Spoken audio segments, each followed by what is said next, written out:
Plaintiff Sharon Anderson says the defendant has been friends with her daughter for 10 years, and Sharon allowed the defendant and her dog to move into her rental property.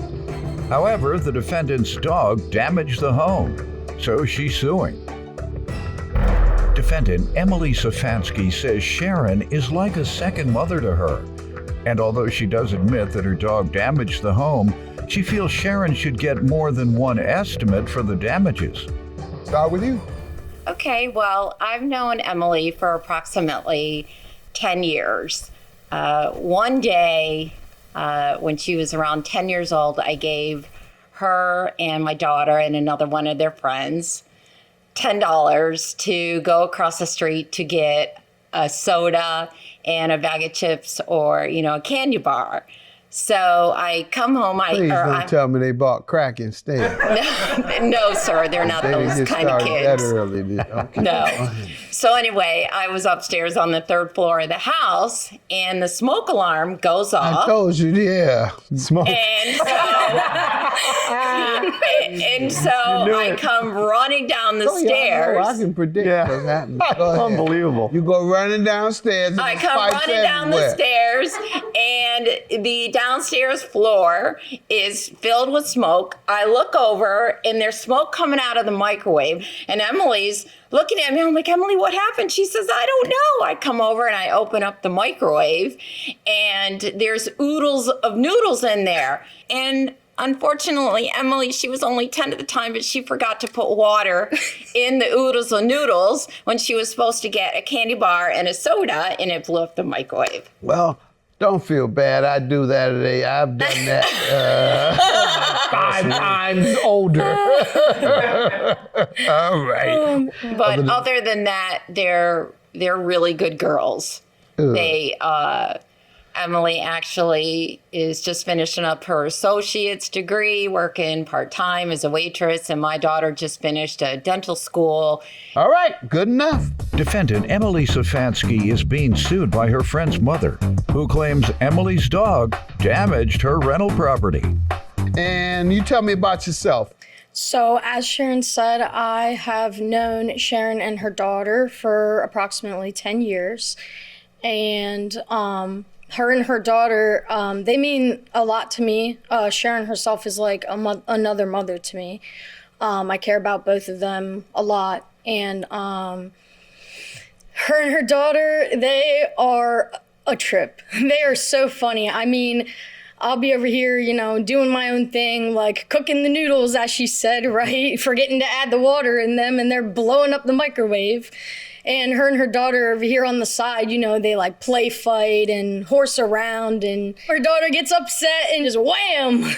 I don't know about that. Maybe not that far. I think I'd have to tell my son, you took a joke too far. Yeah, exactly.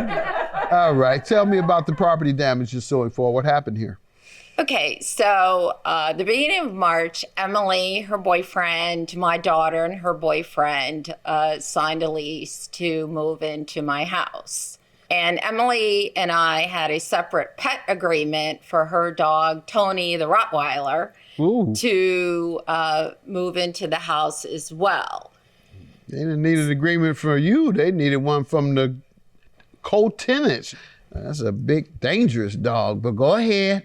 So what was the agreement with you on having the additional tenant? The agreement with Tony, the rottweiler living there, was that if when Emily moved out and there was any property damage, that she would be completely responsible for that damage. Well, she sent me a text message the beginning of June, out of the blue, I'm moving out. So I asked her what happened, and I guess she was having some disagreements with her boyfriend. She's young, 21. We all have disagreements with our boyfriend or girlfriend at 21. No, at 91. Yeah. As well, 101 as well.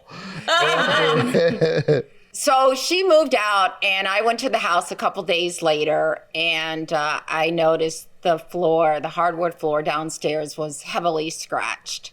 And so I, sent her a text message because I couldn't get her on the phone, and she indicated, yes, Tony did it, but my parents are going to kill me because there's going to be thousands of dollars worth of damage. I had an estimate within a week later and gave her the estimate, and that was the last I heard of it. So, Young lady? So as Sharon said, all of that is correct and is true. My dog did cause the damage.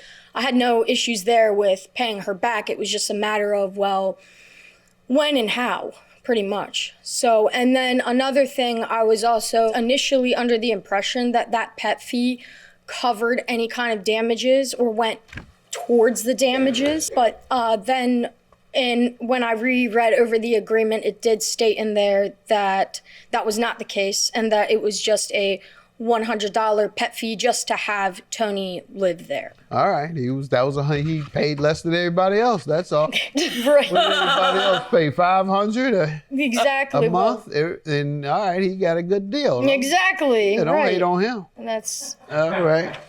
and I also additionally was waiting to see if she would conduct any more estimates as well. But after the first one, it kind of seemed like that was where we were at. Why don't you get one? Well, that's what I was going to go ahead and get one. It was kind of Could have just took a picture and take it down. Yeah, to I coulda people did who it do myself. to the floor shop. Right. So don't complain about her only getting one estimate. If you want more estimates, get it yeah, yourself. right. And what's your income like? Do you make over $25,000 a year? Did you lose any work time because of COVID-19? Yes, Your All Honor. right. Have you received stimulus checks? I believe I have. Yes. What do you mean you believe? You don't got I don't. Has the federal, Yes, I has should Donald have. Trump, this is how Yes, it's has going. Donald Trump is sending a letter. Well, at least he was when he was giving it out. President of the United States. From the kindness of my heart. Right. And even if I did receive that paycheck, I probably would have spent it in like a day. All right. So, you'd have knowing me. it. Judgment for the plaintiff. Have a good thank day. you. Love you, Mom. Love you, sweetie.